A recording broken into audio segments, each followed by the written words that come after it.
نو ځکه دا میاشت الله تعالی د عبادت لپاره پیدا کړې ده.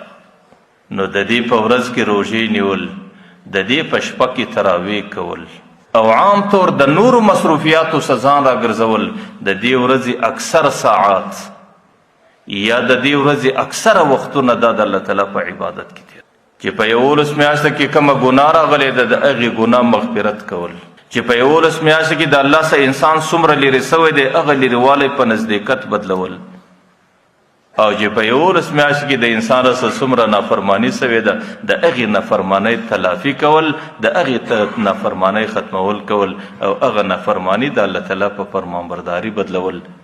او د دې دپاره د خپله وخته څه وختي لا یو نظم جوړول. او چې کوم نظم انسان جوړږي چې سهار به دا عبادت کوم، ماپښین به دا عبادت کوم، ماښام به شپه په دې کې تېروم، زما په ورځ کې به دا عبادت راځي، زما په شپه کې به دا عبادت راځي، نو دې میاشتې ته خپل ذهن کې خپل ترتیب او د خپل ژوند نظم برابرول. نو زه یو خدا الله تعالی دا میاشت د عبادت لپاره ګرځولې ده، نو د دې میاشتې د ورځې اکثره ساعات په عبادت کې تېرول. لیکن زه ستاسو حضور ته یو بله خبره ایږدم، هغه دا ده زه دا منم چې دا میاشت د عبادت دپاره ده، چې د دې میاشت کې به تلاوت سړی ډېر کوي، په دې میاشت کې به نفلونه سړی ډېر کوي، په دې میاشت کې به سړی دعا ډېره کوي، په دې میاشت کې به انسان د مسجد ناسته ډېره کوي. لیکن د دې ټولو څه مخکې یوه خبره ضروري ده،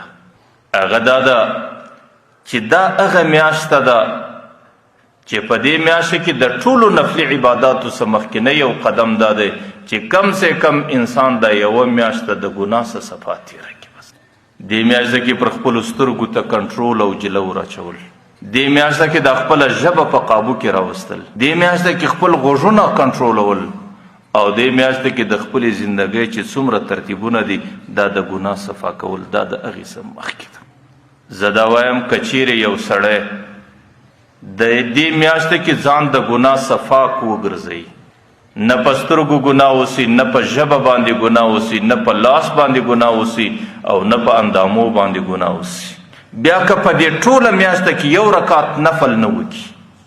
بیا که په دې ټوله میاشت کې د قرآن یو آیات تلاوت نه وکړي، لا زه وایم چې دا سړی مبارک دی او دا میاشته د ده دپاره د مبارکۍ میاشته ده. کم سے کم 11 میاشته خو ما ورته په هر عمل کې اخته وو، په مجلسو کې مې غیبتونه را روانو، په تجارت کې مې خیانت را روانو، او په معاشره کې مې بغض او نفرت را روانو، او 11 میاشتې زما او ستا هغې مکمله په ګناه کې تېره سوې ده. لیکن دا یو میاشته د خدای په خاطر د ګناه څخه ځان ساتل، چې په کم ځای کې د ګناه ترتیبات دي، چې په کم ځای کې د ګناه محفل دی، چې په کم ځای کې د ګناه مجلس درته جوړ دی، د هغې څخه ځان محفوظه کول، هغې ته نږدې نه ورتلل. نو د دې میاشتې د ټولو اعمالو څخه اهم عمل دا دی چې کم سے کم دا یوه میاشته د ګناه څخه د سړي فارغه تېره